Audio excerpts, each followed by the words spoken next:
Mesdames et messieurs, bonsoir. Nous nous retrouvons pour une nouvelle édition de notre journal. Pour commencer, un grave incendie s'est déclaré au magasin Maxi Prix. Nos envoyés spéciaux sont sur place pour plus d'informations. Bonjour, je suis en direct du centre commercial Maxi Prix, où il y a eu un terrible incident ce matin vers 10h30. En effet, un grave incendie s'est déclaré dans le bâtiment, qui est encore actuellement ravagé par les flammes. Fort heureusement, tout le monde a pu être évacué et aucune victime n'est à déplorer. Je suis à présent avec une cliente et avec la directrice de l'établissement. Madame, qu'est-ce qui s'est passé exactement? Bonjour, alors apparemment l'origine de cet incident, c'est que cette dame essayait de rentrer dans une cabine d'essayage quand soudain elle... J'ai vu une araignée, elle était énorme comme ça. Bon, mais quel rapport avec l'incendie? Expliquez-moi précisément ce qu'il s'est passé. Mais il n'y a rien à expliquer, elle a vu sa petite araignée de rien du tout, elle a paniqué et elle a mis le feu, voilà ce qui s'est passé. Oh, j'espère que vous avez une bonne assurance. Une petite araignée de rien du tout? Vous rigolez? Elle est énorme comme ça. Ça m'étonne pas que vous fassiez pas le ménage dans votre magasin. Vous mettez la vie de vos clients en danger. Je vais vous faire un procès. Calmez-vous, je vous prie. Madame, comment se sont déroulés les faits? Eh bien, j'ai essayé cette robe tranquillement dans ma cabine.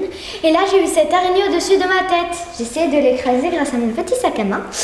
Et elle est tombée sur moi. Et je suis partie en courant. Et elle arrivait comme une folle dans le magasin. Elle a fait tomber la pyramide de bouteilles de champagne sur le frigo du boucher. Et ça a pris feu. Vous imaginez? Le boucher, il aurait pu être blessé. Et en plus, toutes ces bouteilles de champagne, ça m'a brisé le cœur. Et moi aussi, j'aurais pu être blessée. Comme vous voyez, c'est un drame humain qui se joue. Les pompiers et les secours sont en route. Tout le monde est sous l'état de choc. Ah! Une araignée sur votre épaule! Quoi? Mais je vois rien! Ne bougez pas, monsieur. Je l'ai eu? Je l'ai eu? Je crois que je l'ai eu? Eh ben dis donc, tout ça pour une araignée. À présent, science. Certains le prennent pour un savant fou, d'autres pour un génie. Mais ces inventions sont toujours surprenantes. Aujourd'hui, découvrons la télécommande jour-nuit. Bonjour, ici Ethan Eclipse. Je suis l'envoyé spécial. Nous nous retrouvons pour interviewer le professeur JM avec son invention géniale, une télécommande jour-nuit. Bonjour, je suis professeur JM, l'inventeur de la télécommande jour-nuit. Voici Jeanne Moore qui va vous présenter ma télécommande. Donc, c'est une télécommande grise, avec une lune pour la nuit et un soleil pour le jour. Donc, il y a un petit bouton qui est pas pour le guider. D'ailleurs, il n'y en a qu'un seul, mais pas grave. Donc, jour, nuit, jour, nuit. C'est bon, pose vos questions. D'accord. Première question. Pourquoi une télécommande jour-nuit? Parce que vu que chez moi j'ai un chat et que je veux jouer avec lui et qu'il est la nuit, ce qui est logique, je mets la nuit. Ok, mais juste pour ça? Oui, pourquoi? En fait, vous êtes en train de me dire que je suis venue pour rien. Bon, au revoir. Attendez, je peux retester la télécommande? Oui. Ok, donc, jour, nuit, jour, nuit. Oh.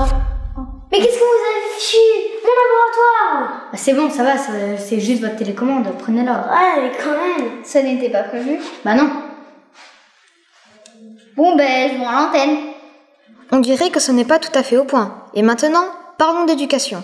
Une maîtresse a décidé d'enseigner de manière écologique. Cette nouvelle méthode fait déjà beaucoup parler d'elle. Un reportage de Jean-Michel. Écrivez la leçon. Maîtresse, ça n'écrit n'aime pas.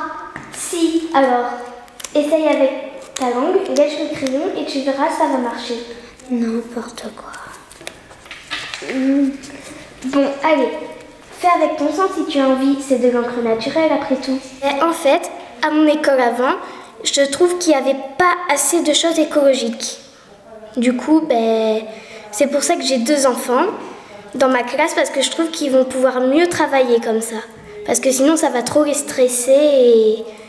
Mets-toi bien. Là, tu sens son cœur battre? Oui. Je suis pas sûre. Fais un bisou à l'arbre.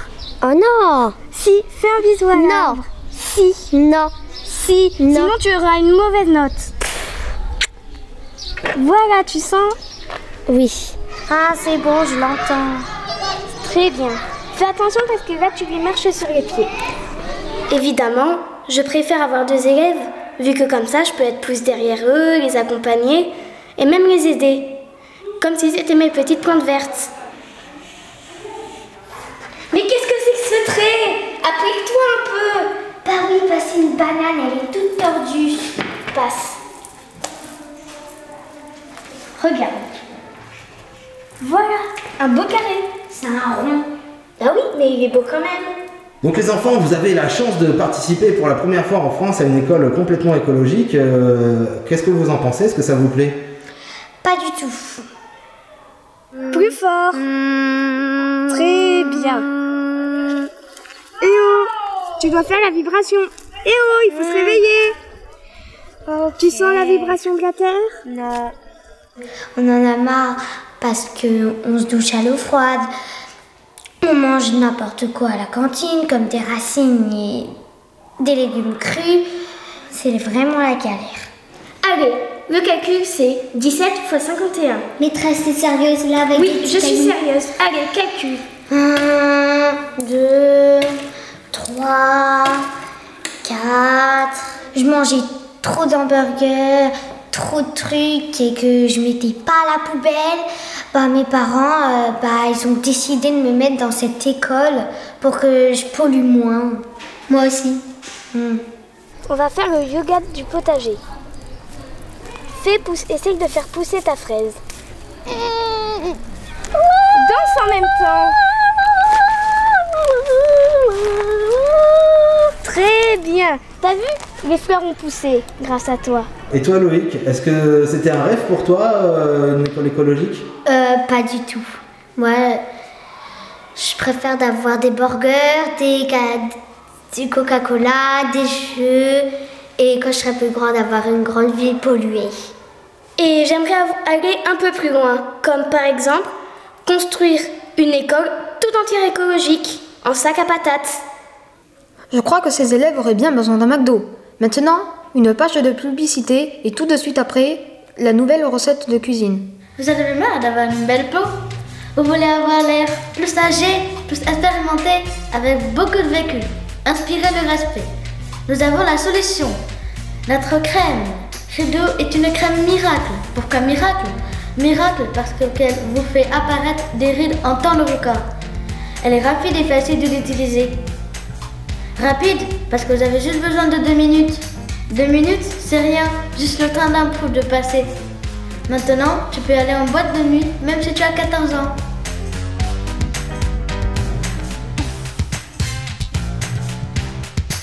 Madame, monsieur, voilà le shampoing des poux pour Doudou. Il vous rendra les cheveux. Doudou est rempli de poux. Fini la solitude et dites bonjour à vos amis. Ils vous accompagneront partout.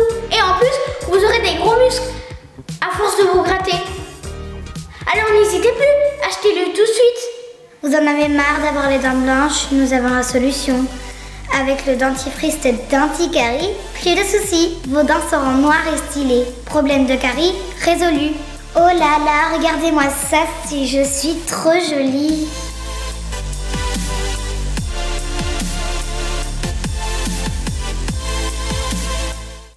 Bonjour à tous, nous allons vous présenter la nouvelle recette, les pieds de grand-mère. Nous sommes en compagnie de nos chers cuistots, Paul et Yanis. Je vous laisse présenter cette fabuleuse recette.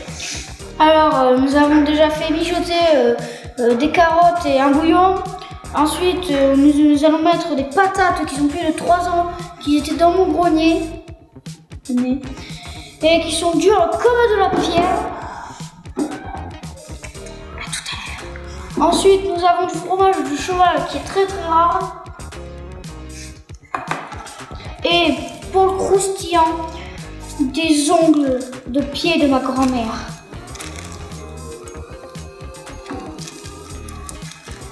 Merci.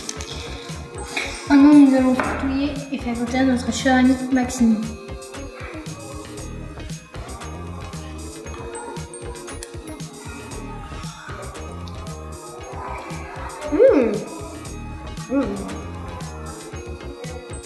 Voilà. Excellente cette recette. Je la veux absolument pour ma femme. Je veux qu'elle la goûte. C'est délicieux. Et au revoir mes chers amis. nous sommes ravis de vous avoir présenté cette nouvelle recette et à bientôt.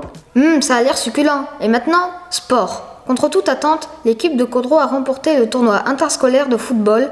Notre envoyé spécial est sur place.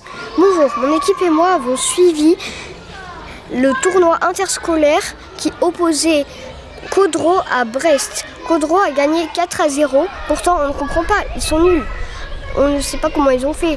Bon, on va regarder ensemble les extraits de ce match extraordinaire.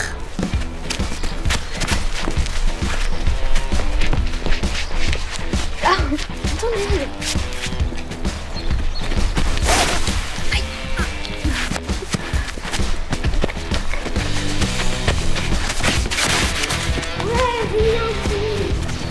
Viens, Yanis. Oh, pardon, ça va? Oui. Oui.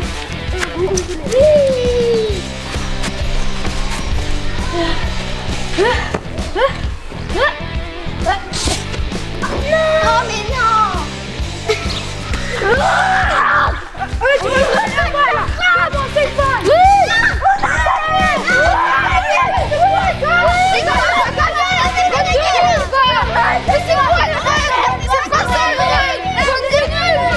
On se retrouve pour cette fin de match fantastique. Un petit mot pour cette victoire? Je ne comprends rien. Je suis assez étonnée. On n'avait pas fait de préparation physique, on avait un très mauvais mental et on a fait la fête toute la nuit. Comment c'est possible? Qu'est-ce qui vous a manqué pour gagner? Je sais pas, je suis dégoûtée, ils sont nuls, il n'y a même pas d'arbitre, il n'y a même pas de règles. Et à la fin, ils ont arraché la balle à mon gardien et on n'a rien dit. Allez, je me casse. C'est les aléas du sport. Moi, je pense que ce n'était pas de la chance, mais du talent. À présent, la météo. Bonjour à tous, je vous présente Monsieur Soleil. Et je suis Madame Nuage. C'est bientôt l'été et c'est une bonne nouvelle. Alors voici le temps pour demain. Alors vers le nord, il fera 16 degrés et vers le sud, moins 5 degrés. Vers l'est et l'ouest, il fera 50 degrés. On dirait que le réchauffement climatique ne se passe pas du tout comme prévu. Maintenant, une information insolite. Le Vésuve en Italie entre en éruption. Il risque de se passer la même chose qu'en 1979. Ces nuages de gaz toxiques de 500 degrés atteindront probablement la France. Attention, si vous sortez dehors, nous vous conseillons de porter une casquette. À propos de nuages toxiques, nous apprenons qu'il y a une centrale nucléaire au Japon qui a explosé. Le nuage toxique qui s'est répandu dans l'Europe a changé tous les habitants en zombies. Donc vous n'avez rien à craindre, car le nuage toxique ne devrait pas atteindre la France. Par contre, s'il y a des zombies qui toquent à votre porte, je vous conseille de ne pas leur ouvrir. Et enfin, une nouvelle assez dure vient de nous parvenir. Une météorite de 10 millions de tonnes va s'écraser sur notre belle planète vendredi soir vers 21h. C'est bien dommage car le beau temps devait revenir ce week-end. Et oui, nous allons tous mourir, c'est dur à accepter, mais la mort est une nouvelle aventure. Et voilà, c'est la fin de cette météo. Bonne fin du monde à tous! Mesdames et messieurs, c'est la fin de ce journal. Nous nous retrouvons demain. Merci de nous avoir suivis. Bonne soirée à tous. Michel, vas-y, prends l'apéro, fais péter, coca, ouais, des chips aussi. Ouais.